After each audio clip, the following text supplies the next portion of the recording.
Hi everyone, and welcome to my channel. My name is Sebastian Murray, and I am a brand new author, and soon my book will be available for purchase. Before we begin, a little bit about myself. I have ADD, or now it's ADHD, something, I don't know. And I also have ASD, as well as Aphantasia. Taking all of this into account, it is understandably very difficult to sit down and write. Fortunately for me, I also am a chronic insomniac, and so my brain never shuts down. Ultimately, this has allowed me to create what I believe is a very interesting world, and based on this information, I have started creating my novel. That was a year ago. Today, I'm in the editing phase of my book, and I hope that by giving you some of the insights into how I decided or what I decided to be part of my world, you will find it as interesting as I do, as well as I'll be giving some insights into things in fantasy that I do not like. Please understand that this is only my opinion, my thoughts. If you don't like my opinion or my thoughts, you are more than welcome to go somewhere else. Please keep the comment section as polite as possible, and of course, if you know where I synthesized or acquired a specific idea, or if an idea that I share is similar to someone else's, please let me know in the comments so that I can credit them. It is entirely possible for me to have heard something and have gone on from there, and I would love to give credit where credit is due. Now, Grungeon Master is on YouTube, and I do watch his videos, not all of them unfortunately, but quite a few. Bob the World Builder is also another YouTuber that I watch regularly. These two have shaped quite a bit of my worlds, as well as Brandon Sanderson's blog has influenced as well as a few others, interviews with authors and story writers and screenwriters and things like that have all influenced my world. So, without further ado, let us begin at the beginning. In the beginning, Mythus created the universe. So, before we can meet the inhabitants of my world, let's rewind to its very beginning. It all starts with Mythus, the primordial god and the embodiment of wisdom. He is the source, the necessary being from which everything else springs forth. Mythus is his infinite wisdom brought forth Io and tasked him with the creation of a unique world within a separate galaxy from his siblings. The world is brimming with life and diversity. Io has siblings. There are 4 in total, so 3 others besides Io. They are not relevant to this story, but each one has a universe of their own, or a galaxy of their own to control however they wish. This is to avoid conflict between the gods. Then, Io is a being beyond the constraints of gender, and is a fascinating figure in the world mythology. Each race perceives Io through a distinct lens, shaping their cultures, belief, and ultimately their destinies. This multifaceted nature of Io adds depth and complexity to the world, which I believe offers a refreshing perspective on the relationship between gods and their creations. So, Io is not a interfering god. So the idea that I had when I created Io was that he was tasked with keeping himself busy in a galaxy. He picked a planet that was suitable for life, and then he created races on this planet. Now, each one of the races, he created 6 of them.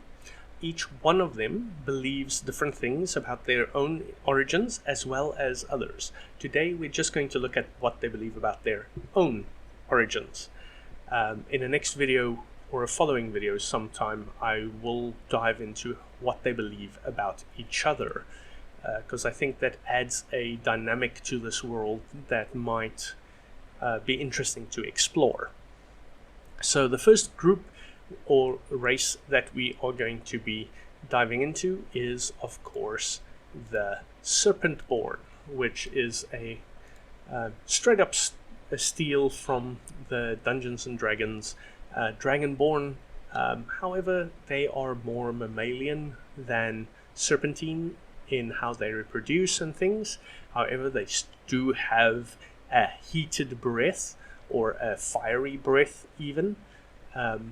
However, they believe that they carry Io's direct bloodline, and so they believe they are directly related to him. He's their father figure, so to speak, or mother figure. And so they have a warrior spirit, and they engage in ritual combat and trials to honor him and maintain the cosmic balance that he established. Their society is built on strength, honor, and a deep reverence for their draconic heritage and their divine ancestor.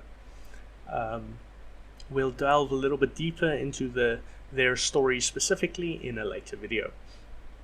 The next one that I would like to talk about is my favorite one, probably, and that is the Dwarves. The Dwarves live deep in the mountains. They dedicate their lives to the craftsmanship and industry. They view Io as the earth forger and the one who placed precious metals and gems within the earth for them to discover and shape. And so in their workshops, they see the process of crafting as a worship service.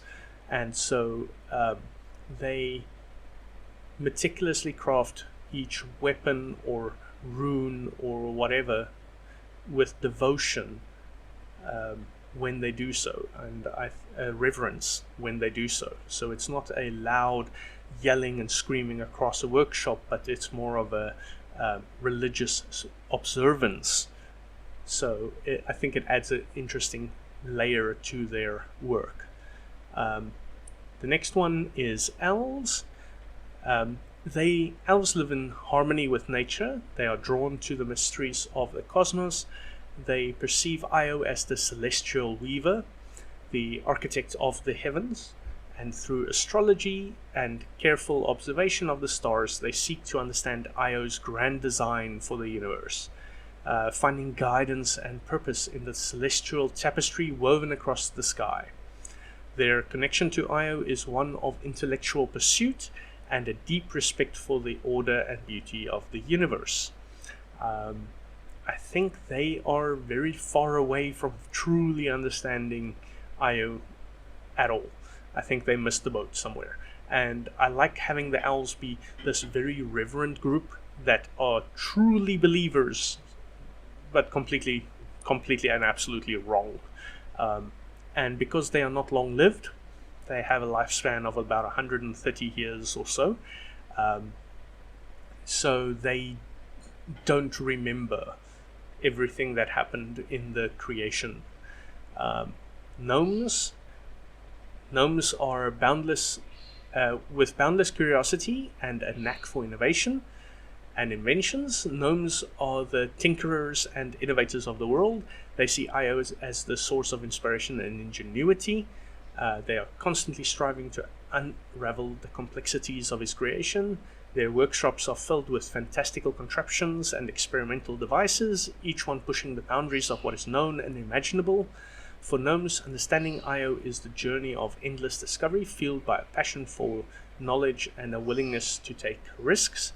And without giving too much away, inside of most gnomish towns and villages, you will find a monument to the people who have lost their lives due to accidents in discoveries.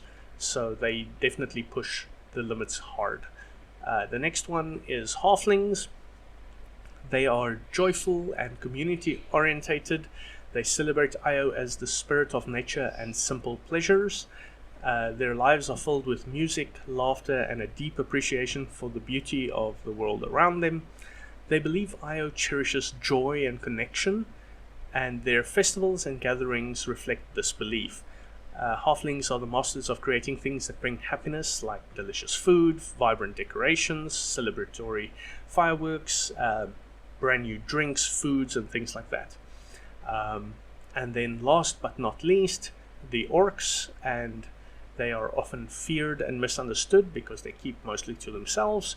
The orcs in this world are deeply spiritual and connected to the wild aspects of nature. They perceive Io as a primal spirit and an untamed force that governs the natural world, and through rituals, vision quests, and a deep reverence for the land, orcs strive to live in harmony with Io's wild spirit.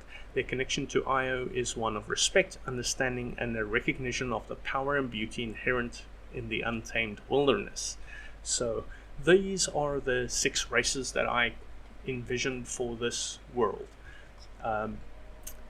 I think the most intriguing aspects of the world is that the races are unaware of the existence of the other gods beyond Io, although that is fairly understandable, and this limited perspective sets the stage for fascinating possibilities. I think another thing that really pushes the envelope here is the fact that the world is so new. The world is roughly 1,000 years old. So roughly 40 generations have passed since the world was created. So we're still fairly new, but already there's misunderstandings and misconceptions and completely different interactions. Imagine, for example, the conflict that can happen between, for example, a Serpentborn with someone from the Dwarves or from the Gnomes or something like that. There's definitely some really interesting interactions that are possible here. There's a potential for collaboration and understanding. For example, perhaps the Dwarves, with their deep connection to the natural world, can teach the Elves new ways to respect and protect the environment, while the Gnomes' inventions can improve the lives of all races, bridging cultural divides and fostering cooperation. That is definitely going to be something I'll be exploring.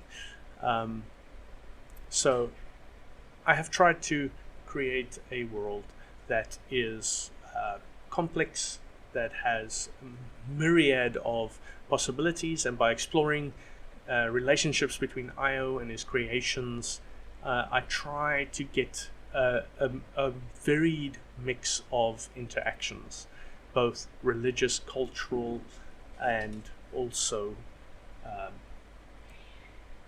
physical. There's some really interesting problems that might occur.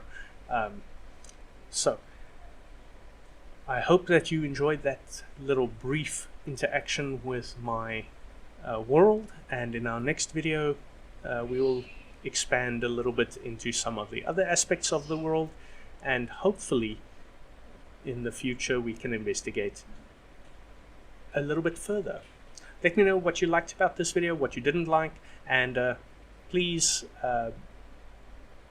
let me know if you have any interesting ideas or comments, and I will of course pin a comment when the book is released. Bye bye now.